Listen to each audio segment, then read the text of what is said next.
In the 1820s, the Romanov dynasty appeared invincible. They'd ruled Russia for more than 2 centuries. They'd built an empire and beaten Napoleon. But now there was a new threat, more deadly than an invading army. The Russian people themselves.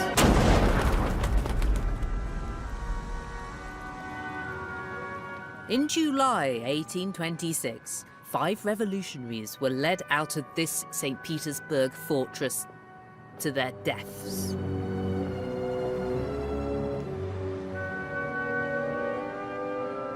These were the leaders of the Decembrists, rebels who'd staged a failed uprising.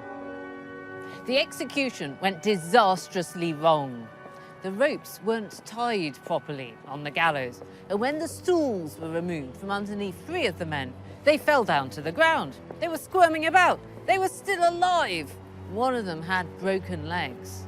And as they strung him back up again, he shouted out, "Poor Russia! They can't even hang men properly here." The Decembrist revolt was something new. Not for nothing has it been called the First Russian Revolution. These men wanted to change the system. Some even wanted to do away with the Romanovs altogether. In Russia, small groups of rebels were easily dealt with. But in the Romanovs' final century, their power unraveled. As the Russians went from executing revolutionaries to murdering the Tsar.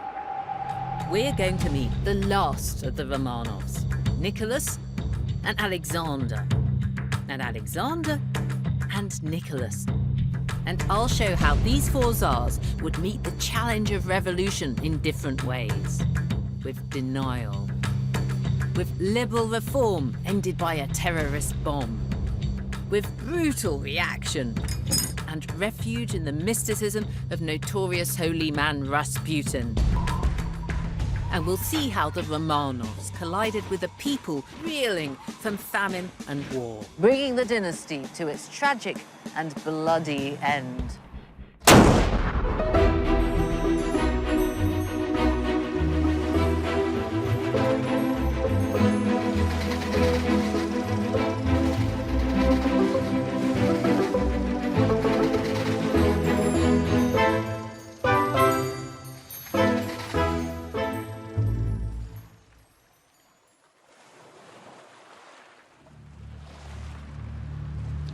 In December 1825, Tsar Alexander I, the hammer of Napoleon, was dead. Who was to succeed him? It was confusing. And sensing a power vacuum, the Decembrists seized their moment. 3,000 soldiers gathered here, refusing to swear the oath of loyalty to the new Tsar Nicholas. Many of their leaders had been to Western Europe. They'd been to Paris. They'd been radicalized by the ideas that they'd come across there. So they gathered by the Bronze Horseman, the statue of the modernizer Peter the Great, in order to call for change. What they wanted was an end to serfdom and a free press. In fact, they wanted the foundations of democracy. The new Tsar dithered. The situation seemed to be getting away from him. As night fell, he ordered his artillery to open fire. 7 rounds emptied the square of all but the dead and the wounded. That night, Nicholas wrote to his brother. "I am emperor," he said, "but my God, at what a price? At the price of the blood of my people." The traumatic events of his very first day would harden Nicholas. The untested youth caught in this portrait soon discovered that being Tsar is much easier if people are scared of you. It said that he had a gaze like a rattlesnake that could freeze the blood in your veins. And these are the words of his own son.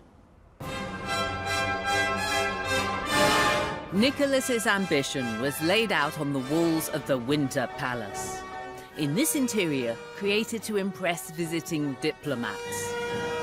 The Decembrists had idealized Peter the Great as a modernizer, but Nicholas modeled himself on Peter, the great military conqueror.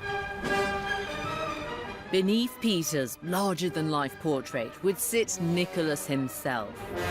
But Peter had wanted Russia to accelerate into the future.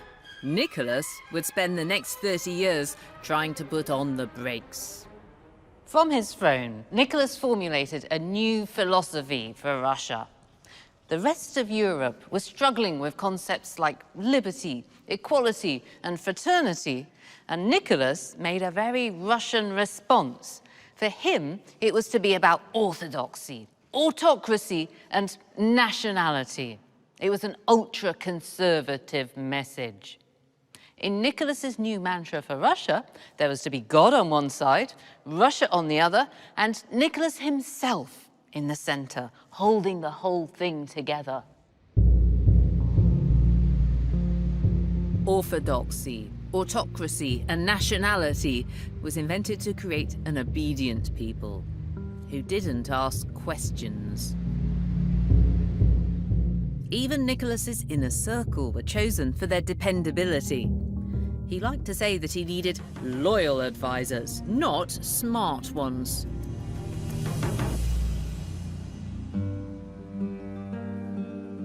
Nevertheless, groups of writers and thinkers emerged, the intelligentsia, who set out to challenge this stupefying status quo. By the middle of the century, subjects like serfdom were openly tackled by radical journals like The Contemporary, whose roll call of writers included Leo Tolstoy and Ivan Turgenev. More than any other writer, it was Turgenev who changed people's minds about serfdom.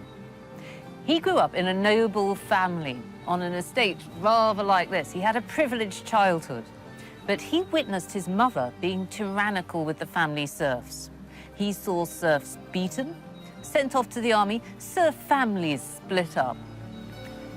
Turgenev wrote a series of stories, collected under the innocuous title Sketches from a Hunter's Album.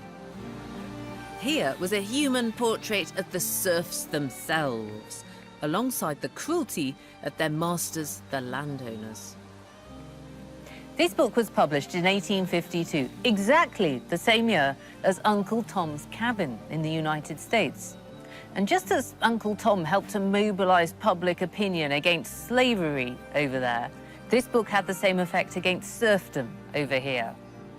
Tsar Nicholas I was so angry about the book that he placed Turgenev under house arrest for having insulted the landowners of Russia. Privately, Nicholas acknowledged that serfdom would eventually have to go, but not yet. His beloved army depended on it to fill its ranks. And he needed the military to enlarge his empire. Under Nicholas, Russia expanded its territory in the Caucasus and Central Asia and became the dominant power in the Near East. Russia had the largest army in the world. All the other powers thought that she was a terrifying threat. But these numbers were deceptive. Mostly the army was made up of these conscripted peasants whose equipment was poor and whose motivation was poorer.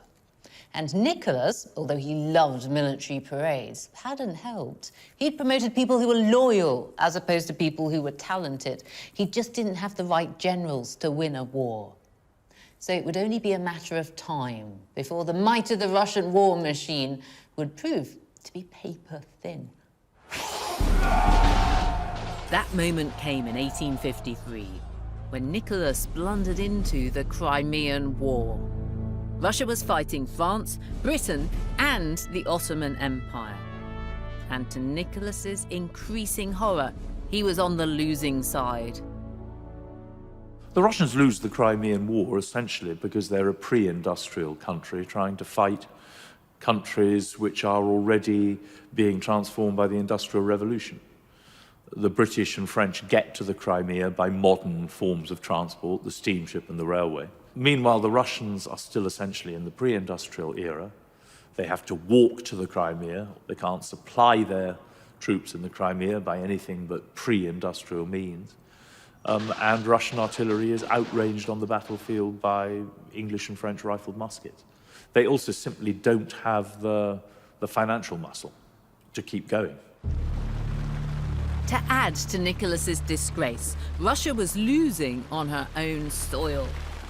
There was no escape from the humiliation, not even at the Romanovs' summer palace at Peterhof. Just over there on the horizon, on a clear day, is the island of Kronstadt. It's the naval base that defends St. Petersburg 20 miles that way. And from the very palace grounds, Nicholas, with his telescope, could see French and British warships stationed near the island. To them, this was a terrific show of strength, but to Nicholas, it was a personal humiliation to see the enemy so close, so deep into his empire. He'd been brought face to face with his own military weakness. His courtiers noticed a physical change in Nicholas. He was perpetually downcast, his face in wrinkles.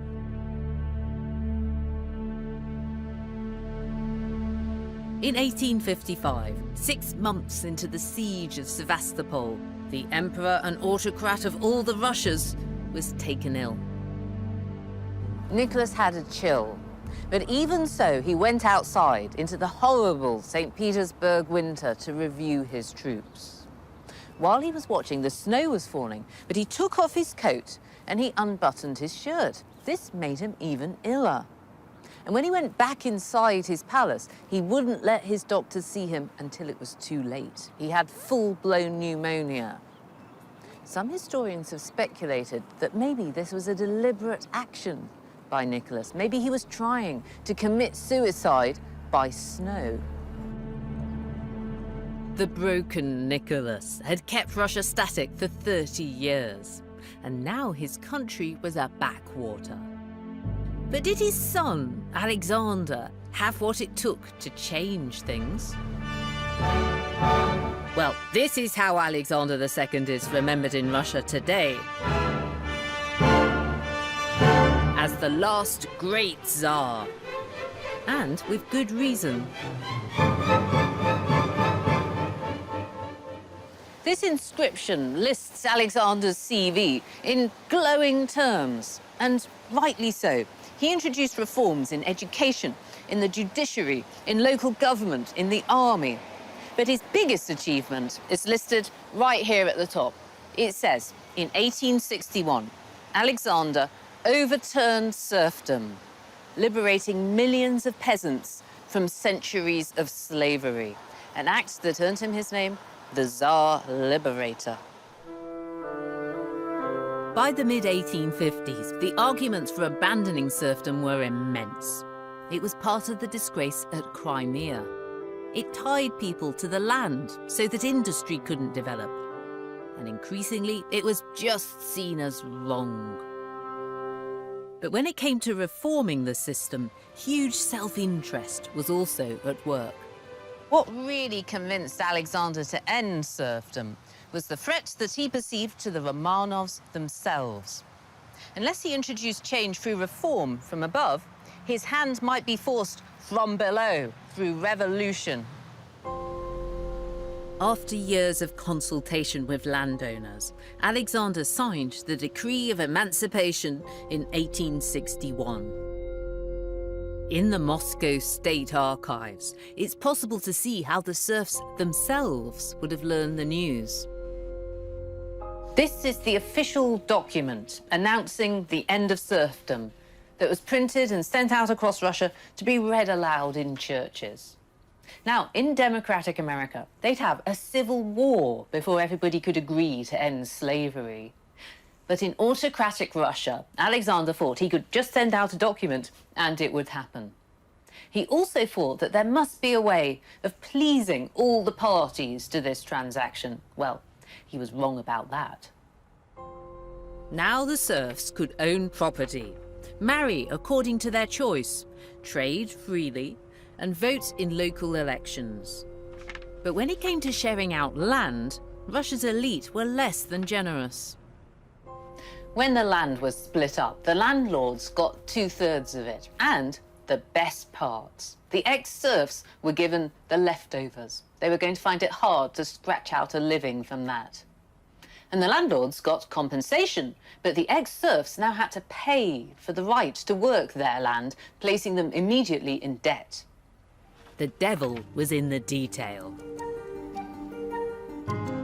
Many people had hoped that Alexander's reforms were the first step towards Russia becoming a liberal democracy. But they were destined to be disappointed. At the start of his reign, Alexander embraced a word that'll be familiar to everybody who remembers the end of the Cold War. Glasnost. It means openness. He eased up on censorship. He allowed people to have a voice in reform. Sounds like a good idea. But you can argue that it was a terrible mistake because it raised expectations. As it gradually became clear that the reforms were compromised, a new disillusioned generation emerged, the student radicals. They wanted a revolution to overthrow Tsarism altogether, and some of them would use violence to achieve this. The story of modern political terrorism starts here. In 1866, there was the first ever attempt on the Tsar's life by a member of the public. A student radical tried to shoot Alexander as he was walking in St. Petersburg. I've come to the European University at St. Petersburg to meet Alexei Miller, professor of history, to find out who these radicals were and why it was the reforming Alexander who became their target. Why did some of the radicals turn to violence? Were they frustrated? Desperation, disenchantment, because on the one hand, they were talking about political violence, but they were not doing much. Still, sentences, court sentences to these people were extremely harsh. So you might as well commit violence. If you're going to Siberia for 25 years, you might as well throw a bomb. That is one thing. Second thing, the liberal part of the society feels, well, not full solidarity with the terrorists, but it doesn't feel full solidarity with the government and doesn't want to support the government. Vera Zasulich, who shot the governor of St. Petersburg in his office, was tried by the jury and acquitted because they believed that she had a moral right to do so. That's quite surprising. That is not surprising, that is very sad. And that is a powerful message on the side of the society. Go ahead, you can continue. We're on your side. And then they want destabilization of the situation. And how you destabilize the situation? You start hunting the Tsar. Hunting the Tsar would become the obsession of a revolutionary group named People's Will, who've been called the first modern terrorist organization. In August 1879, at a fateful meeting, they condemned Alexander to death. For maximum secrecy, they held a meeting in a forest outside St. Petersburg. And here they decided that they'd be wasting their time if they went after middle-ranking government officials. What they needed to do was strike a blow at the heart of the Tsarist regime. They decided to go for the Tsar himself, Alexander II. And this was to be no ordinary murder, as they put it. It needed drama and spectacle to wake up the peasants and start a revolution. People's Will relentlessly pursued Alexander, launching a series of attacks on his life. In 1880, one of their number detonated a bomb that destroyed the dining room of the Winter Palace. 11 people died, but Alexander, who was late for supper, survived.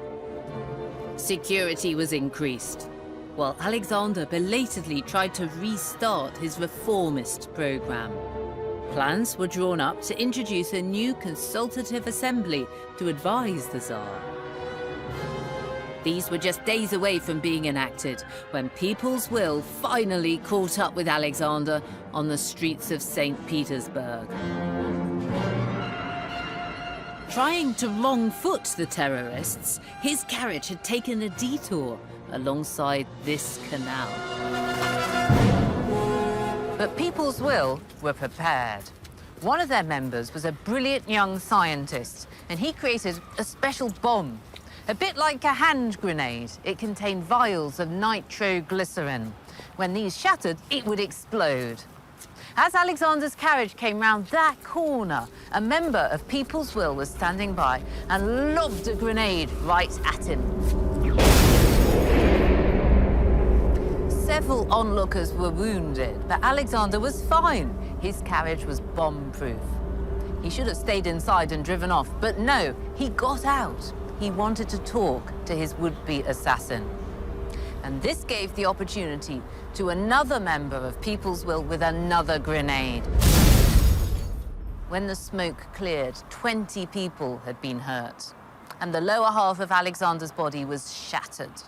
They scooped him up, barely alive, and carried him back to the Winter Palace.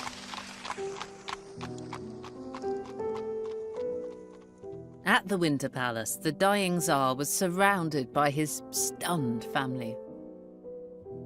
He knew he was dying, they knew he was dying. It's all very bloody and very horrible. And there standing watching is his son, Alexander, who is going to be Alexander III. And he's standing there looking at what happens when you try and offer people reform. That is how he viewed it. So the death of Alexander II stops reform in its tracks. The constitutional decrees which would have come forward, which would have introduced another level of government in Russia, are put aside. Alexander III will have nothing of them. He takes the line that Russia needs strong government.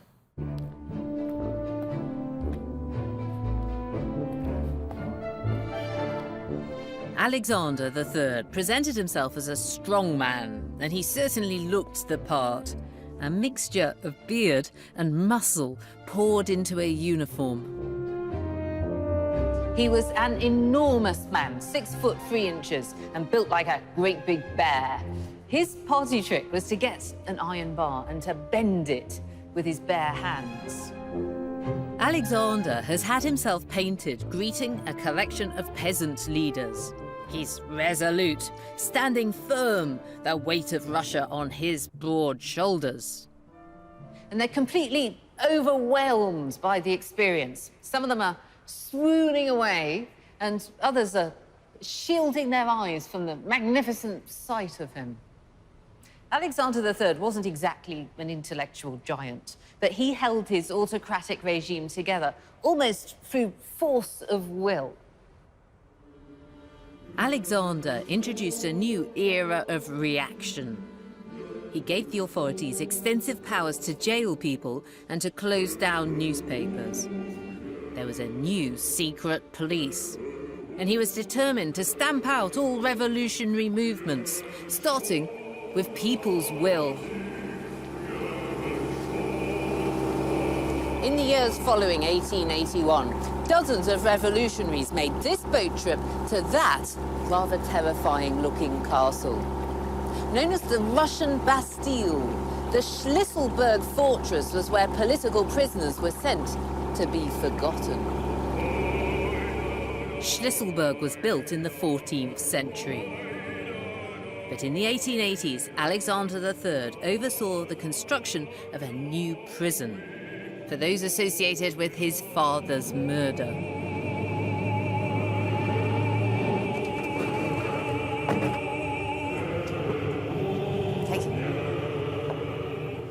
In the first 20 years after it was built, 68 men and women were interred at His Majesty's pleasure. 15 were executed. 15 died of disease. 3 committed suicide, and 8 went insane. On the surface, Alexander III's era of reaction was working well. But every time he struck down a revolutionary, another one popped up as a replacement. In 1887, 5 prisoners were brought out of the fortress's execution block and hanged on a gallows just where the white tree is. Their crime, plotting to murder the Tsar. One of them was a 21-year-old called Alexander Ulyanov. That's his grey memorial up there. Now, you might not have heard of Alexander, but you will have heard of his younger brother. On the day of Alexander's execution, this brother was at school doing his geometry exam. His brother's death radicalized him. He got involved in student protests and started producing revolutionary literature under a pseudonym that would become one of the 20th century's best-known names, Lenin. Contemporaries saw danger. The novelist Tolstoy wrote to the Tsar, urging him to show love for his enemies. But Alexander wanted to take the fight further, and he used the very site of his father's assassination in St. Petersburg to make a powerful statement. This city had killed his father, and here Alexander would champion the traditions of the motherland over the bankrupt modernity of the West. Peter the Great had conceived of St. Petersburg as a model for a new Russia. Here, Russia was going to embrace Western ideals. The city was even going to look like it belonged to Europe, being largely in the classical style. And yet, bang in the middle of this city full of Renaissance-style palazzi, Alexander III has plonked down this building. It's like a declaration of war on Peter's ideal. A bit like a ghost at a feast. This building revives the old Russia that Peter the Great tried to obliterate.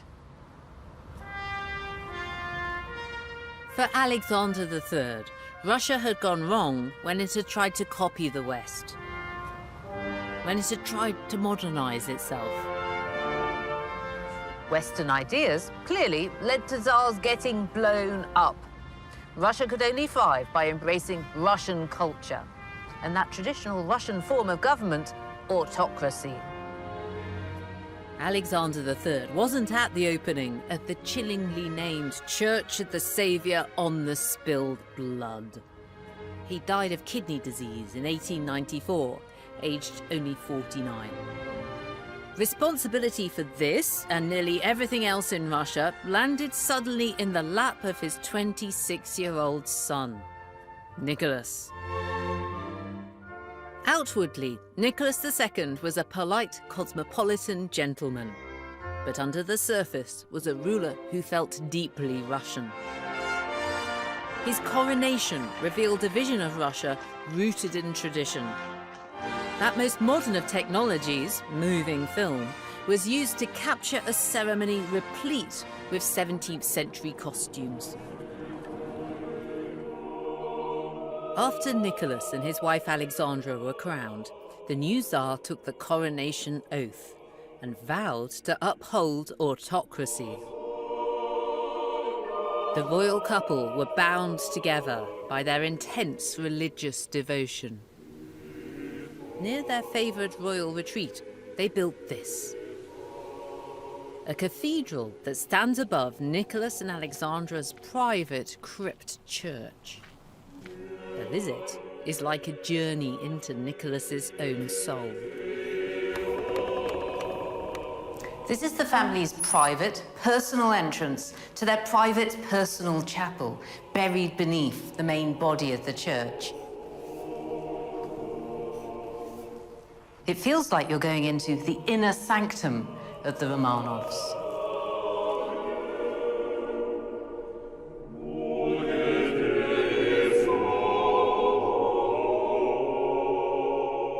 Nicholas was a fatalist. He believed that whatever happened was ultimately God's will. Misfortune would lead him to declare, "God knows what is good for us. We must bow down our heads and repeat the sacred words." Thy will be done. Nicholas was a man of deep, deep piety. With some other rulers, religion is for ceremony or show. Not so with Nicholas. During his reign, more churches were built in Russia than during the preceding century. And his first response to disaster wasn't what I'd call practical. It wasn't, how can I help? He would spend several hours in prayer. He felt that he had a very personal relationship with God.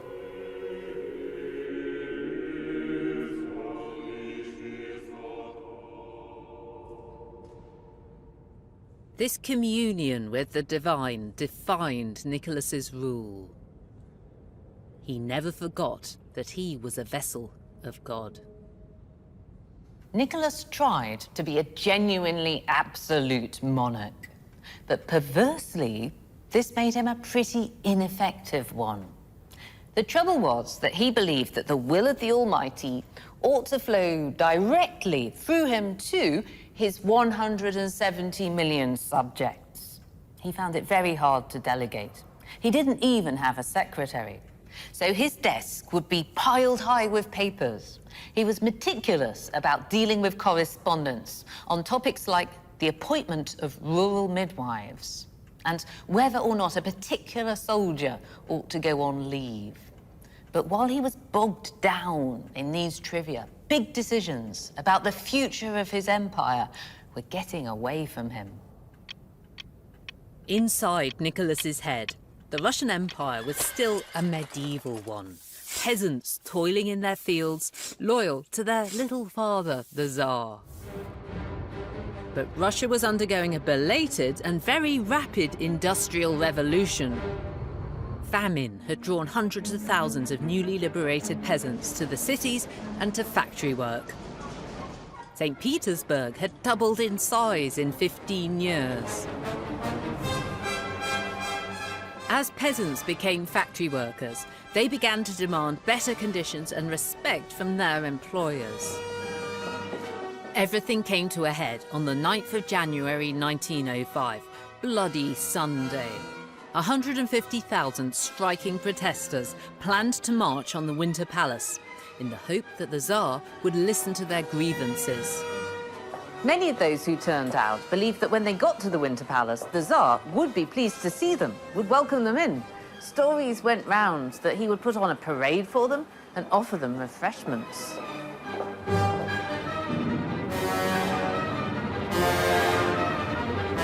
Nicholas wasn't at home at the Winter Palace, but 12,000 troops had been posted around the city with orders to prevent the marchers from reaching it. It was at the Narva Gate that the largest brigade of protesters found themselves face to face with two companies of the 93rd Irkutsk Infantry Regiment. One of the thousands out on the streets that day was the writer and communist Maxim Gorky. Within hours, Gorky wrote this letter describing exactly what happened next to the protesters. At the Narva Gate, they were met by the troops, who fired 9 rounds. After the first shots, some of the workers began to shout, "Don't be frightened, they're blanks." But this wasn't true. Already a dozen or so people had fallen to the ground. The front ranks were mown down, and the soldiers fired again at anybody who tried to stand up and get away. 40 people died at this spot, and across the city more than 100 were killed and hundreds more wounded. But according to Gorky, there was another casualty. The Tsar's prestige has been killed here. That is the meaning of this day. For a year, revolution raged across the empire. And it was only brought to an end when Nicholas caved in and made concessions. He promised a free press, right of assembly, and above all, a constitution. And Russia was to have an elected assembly, the Duma, whose approval would be needed to pass legislation. Nicholas insisted that the state opening of the Duma be on home ground, at the Winter Palace. And so, in April 1906, Russia's elite found themselves face to face with the people for the first time. On this side of the room stood Nicholas's existing government, his state councillors, in their uniforms with gold lace. On the other side stood the members of the new Duma. They were wearing the clothing of workers and peasants. That's red shirts and big rough boots. And the two sides looked at each other with suspicion and hostility. If there were ever a moment for Nicholas to reach across the divide and bring people together, this was it. But no, he made a speech recommitting himself to the principle of autocracy. He was going to hold on to it, he said, with unwavering firmness. At the end of the speech, the state councillors let out a big cheer. They were delighted. But the members of the new Duma stood and listened in stony silence. In the end, Nicholas's first Duma didn't last 10 weeks. He dissolved it and ultimately fixed the elections to get a more compliant one. For now, autocracy had won the day. After the 1905 revolution, Nicholas and Alexandra were spending more and more time in the safety of this neoclassical palace. Here, the Tsar was able to be something that he was actually good at: a husband and a father.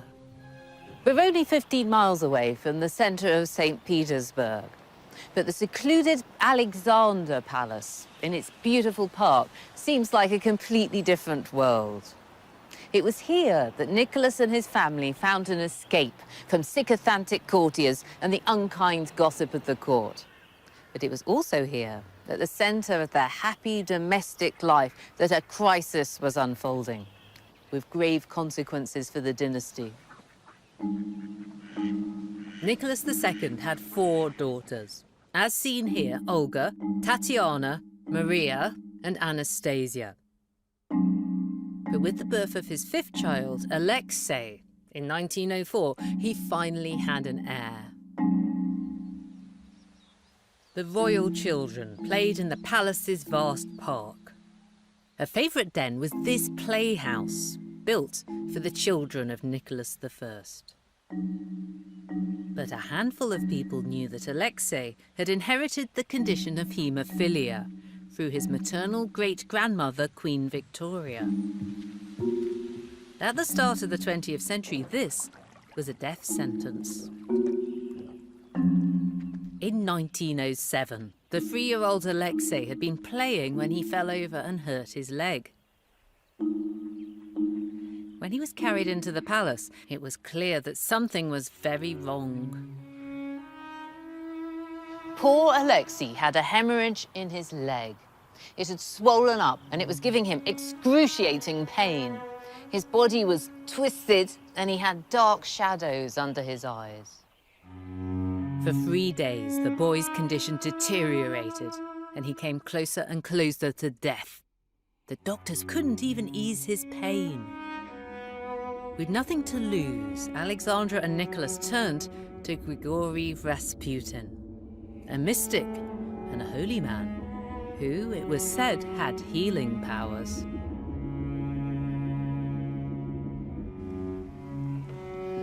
Rasputin was brought into the palace through a side entrance, and he was taken up to Alexei's bedroom.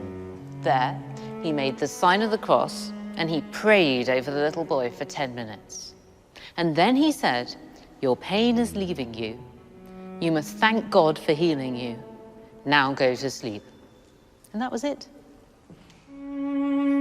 Rasputin's words appeared to make Alexei instantly better. Those present felt that they'd witnessed a miracle. To Nicholas and Alexandra, the message was clear. Rasputin was the only man in Russia who could save their son. Rasputin could stop Alexei's bleeding. Even when he wasn't there in person, when he was talking on the telephone, he could make the bleeding stop. It's a very hard one for us to understand. Russians can explain it. The nearest I could come to it is to say that perhaps it's the calming effect he has.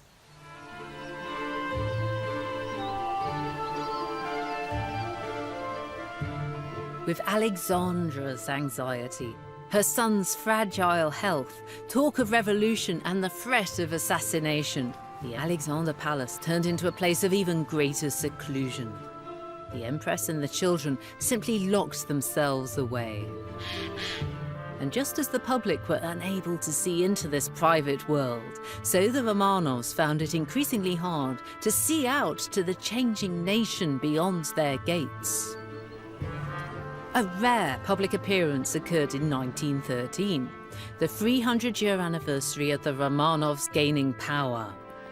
When the family emerged, they were presented with the stage-managed Russia of their imagination. Nicholas relived the moment when Mikhail Romanov was greeted at the Kremlin on the way to be crowned. And the highlight was a journey around the ancient Russian cities, including Kostroma, where the Romanov story had begun 3 centuries before. During the trip along the Volga, not as many as expected turned out to see the royal steamer.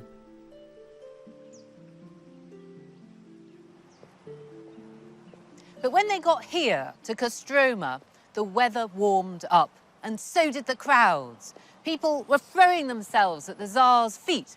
They were even kissing the ground where his shadow had fallen. This was a true spiritual homecoming.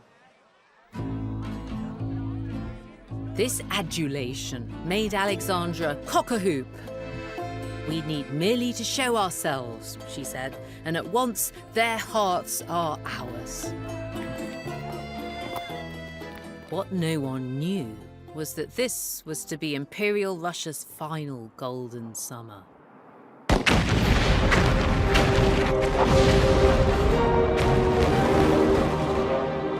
In 1914, Nicholas led his people into the First World War. Workers rallied to the Tsar, as to our emblem. 12 million men would be mobilized. And Nicholas made a stirring speech from the Winter Palace, likening the fight to Alexander I's war against Napoleon.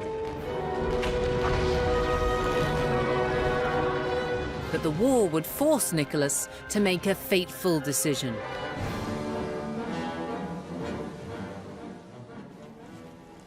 In 1915, Nicholas was praying to an icon of the protectress of the Romanovs. And then, as he described it, an inner voice spoke and told him that he should take personal command of the army. Afterwards, he experienced a feeling like after Holy Communion. God was flowing directly through him. But by taking personal control of the army, Nicholas shackled himself and his dynasty to the success of the war. The Tsar directs the war not from the distance of hundreds of miles, said Nicholas. He appears in the midst of battle. He feels the mood of his armies. With the Tsar away at the front, a power vacuum was created. One eagerly filled by Rasputin. Because of Alexandra's reliance upon him, many believed that a malign power was working behind the throne. And Rasputin didn't help himself. He drank heavily, enjoyed the flattery of society ladies and, well, other sorts of ladies too. He was known to visit prostitutes. We don't know quite what he did with them. There's some suggestion he may have been testing himself spiritually, or that he also had the belief that the more you sin, the more you can be forgiven, so you should get on and do plenty of sinning. Rasputin's continuing reputation as Russia's greatest love machine is a relic from this time. The rumours damaged Alexandra, who was tainted by association. The fact that they were close to him and refused to speak about it just exacerbated relations with the rest of the family and with the wider aristocracy, certainly calling into question their judgment and increasing this sense of us and them. A plot was hatched to kill Rasputin. It centered around the man who lived here, Prince Felix Yusupov, who was married to Tsar Nicholas's beautiful niece, Irina. On the night of December the 16th, 1916, Felix lured Rasputin to his palace with the promise of a midnight assignation with Irina. Upstairs, they could hear the sounds of a party. A gramophone was playing. Felix explained that his wife had guests and that she would come down when they'd left.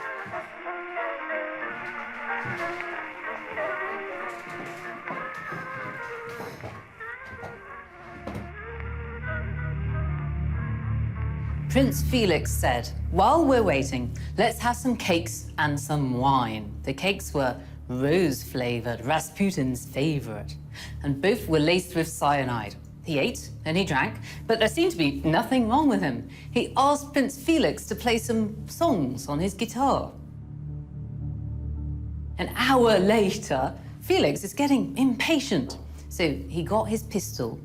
He distracted Rasputin by asking him to look at a crucifix, and he shot him in the side. Now the conspirators started talking about what to do with Rasputin's clothes, his overcoat. But unnoticed by them, Rasputin was still alive. He managed to creep his way right out of the building and into the courtyard before they spotted this. There, they shot him again properly in the head, and they weighed down his body with heavy iron chains and threw it into the river Neva.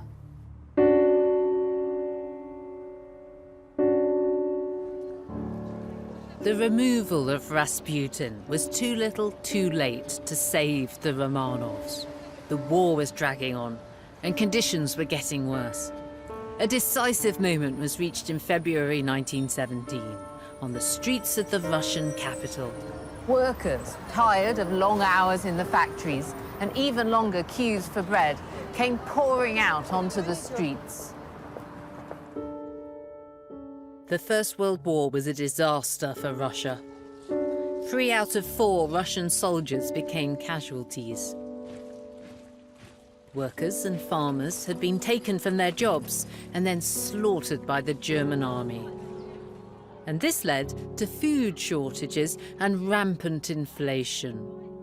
Ultimately, the glittering Romanovs would be brought down by a people who wanted the basic commodity of bread. The breaking point came on International Women's Day. Thousands of women flooded the streets to protest, joining forces with striking workers.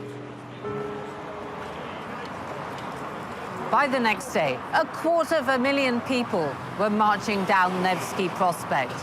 They were smashing up the shops and carrying banners that said things like, "Stop the war," "Feed the children," and most worryingly to the Romanovs, "End autocracy."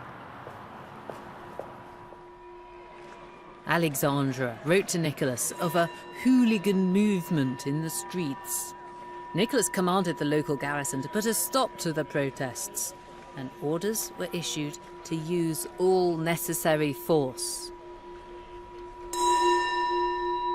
The thousands of people on the streets were met by soldiers who followed their orders and fired at them. But that night, when the troops went back to their barracks, they began to ask themselves whether they could face another day of shooting at their fellow citizens who were desperate for food. The answer to that question became clear the next morning. The streets were full again with the workers, but also with soldiers with red ribbons on their bayonets. The mutinies amongst the armed forces went on all day. They broke into weapons factories, they set fire to police stations. By sunset, the revolution was well underway. By now, Nicholas had been abandoned by his generals, who believed he was completely useless, an obstacle to victory. Travelling home from the front, Nicholas's train was forced to divert, and he started getting telegrams from politicians and the military.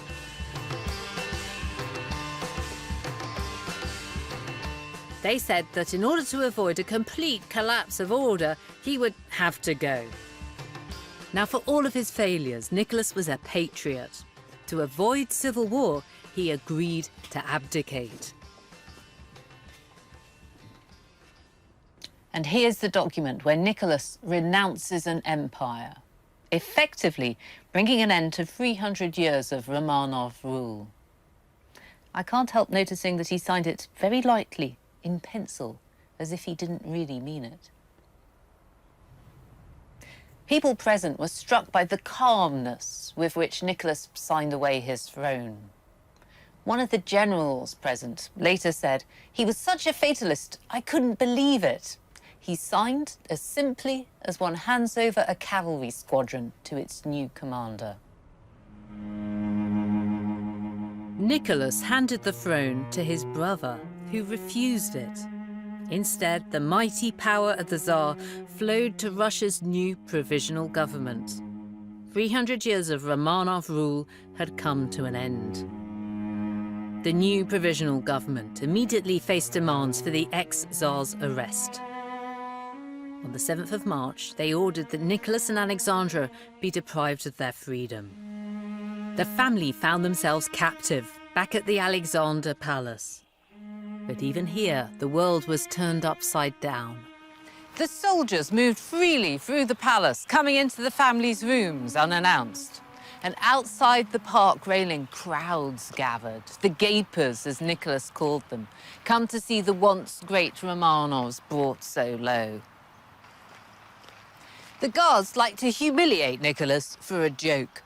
One day he was riding along on his bicycle, and one of the soldiers thrust his bayonet through the spokes of the wheel, then laughed uproariously as the ex-Tsar went over the handlebars. The new provisional government was still at war with the Germans. And so the Germans gave them a special present: Lenin. The exiled revolutionary was transported across Germany in a sealed train to Russia. Lenin stirred up a more militant mood, and pressure was put on the provisional government to be harder on the royal family.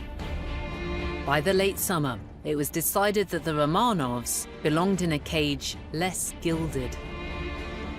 At dawn, on the 1st of August, 1917, Tsar Nicholas and his family left the palace through these doors.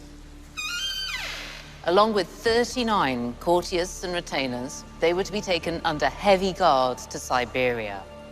They didn't realize it, but they were leaving forever.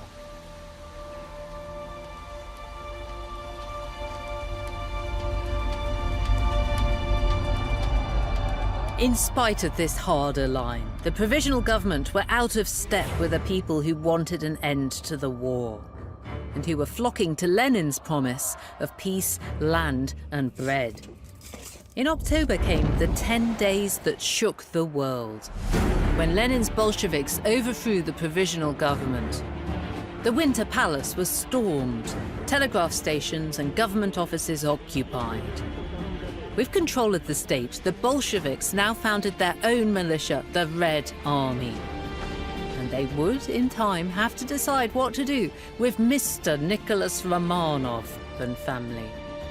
The Bolsheviks have a deep loathing of the Russian imperial family. Lenin describes the last Tsar not as Nicholas II, but as Nicholas the Bloody.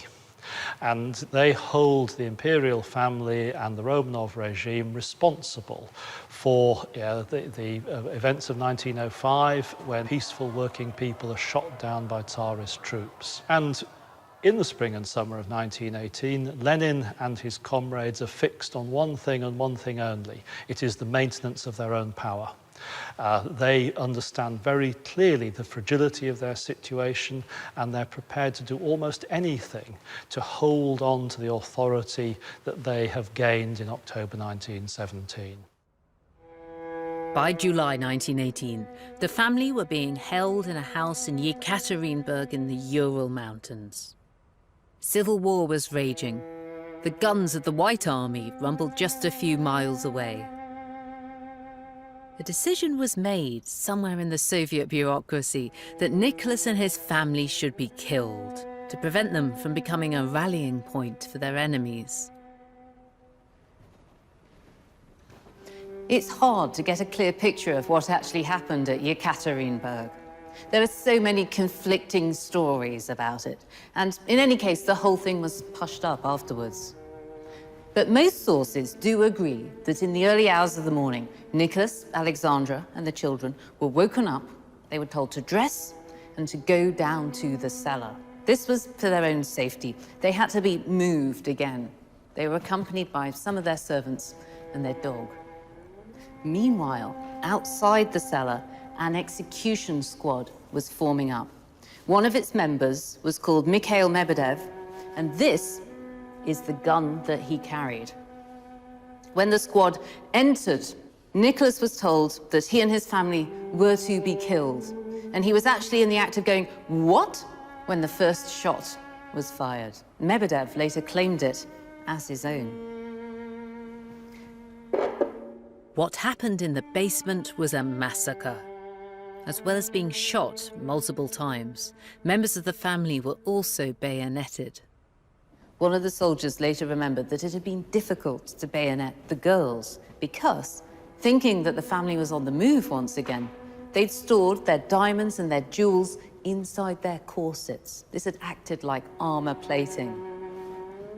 After the whole business was over, there was only one survivor. It was the little dog.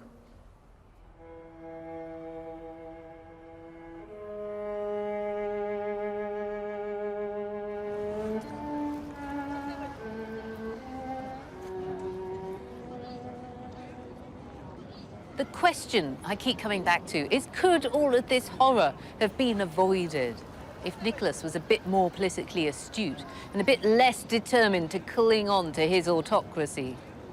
If Nicholas had heeded the warning of the revolution of 1905 and become a constitutional monarch like in Britain, then maybe his life, the lives of his family, and the lives of millions of ordinary Russians could have been saved.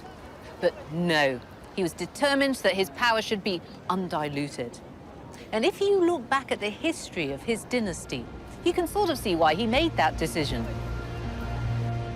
Nicholas's devotion to autocracy wasn't a fetish. For him, it was a rational response to how power worked in Russia. His direct ancestors, Peter the Great and Catherine the Great, had used their absolute rule to turn Russia into a world power, while Western-style reforms led to instability and assassination. And even though Nicholas himself didn't make a good job of being an autocrat, the regime that followed him would in some ways resemble that of Tsarist rule, with its own red Tsars around whom the state revolved. For better or worse, how the Romanovs governed paved the way for what was to come.